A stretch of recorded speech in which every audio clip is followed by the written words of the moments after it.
Pakistan food and travel.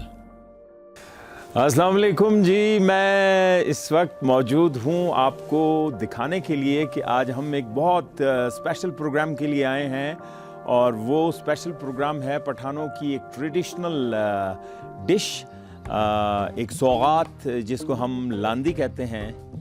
और लांदी किस तरह बनती है, किस तरह ड्राई होती है और किस चीज़ से बनती है, व्हाट इज़ लांदी, लांदी किस चीज़ को कहते हैं, ये सब कुछ आज हम प्रोग्राम में आपको बताएंगे।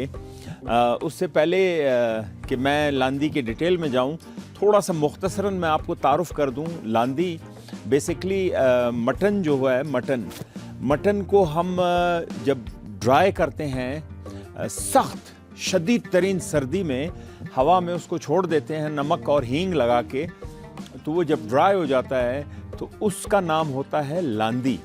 तो आज हम लांदी के सिलसिले में यहाँ पर मौजूद हैं और हमारे साथ एक बुज़ुर्ग शख्सियत मौजूद हैं जिनका नाम मोहम्मद ज़ाहिर है। अस्सलाम वालेकुम हाजी साहब। अस्सलाम वालेकुम। हाजी साहब का नाम मोहम्मद ज़ाहिर है और ये थोड़ा सा ऊंचा सुनते हैं, इसलिए मुझे सवाल भी ज़रा ऊंचे अंदाज में ही करना है इनसे। हाजी साहब दा लांदी संग शायदी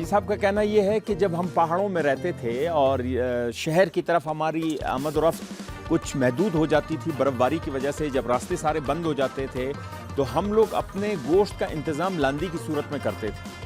लांदी को जब हम बना लेते थे तो वो लांदी के गोश्त में एक ख़ासियत ये है कि आप उसको 5 साल के बाद भी यूज़ कर सकते हैं। That is just like a nut, जैसे बादाम या मूंगफली होती है ड्राई, तो ये लांदी का जो गोश्त है वो भी बिल्कुल ड्राई हो जाता है और उसको आप 2 साल 3 साल बाद भी यूज़ कर सकते हैं। ये इसकी सबसे बड़ी क्वालिटी है। तो हाजी साहब का ये कहना है कि जब पहाड़ों में लोगों के घर होते थे और वो शहर की तरफ उनका आना ज़रा मुश्किल होता था और रास्ते सारे बंद हो जाते थे और मतलब बहुत ज़्यादा बर्फ़बारी होती थी, तो हम इस गोश्त को सर्दी से बचाव के लिए ढाल के तौर पे इस्तेमाल करते थे और अगर कभी हमारे घर मेहमान आ जाता था तो उसकी तवज़ो भी हम इसी लांदी से करते थे। शाह नूर हाजी साहब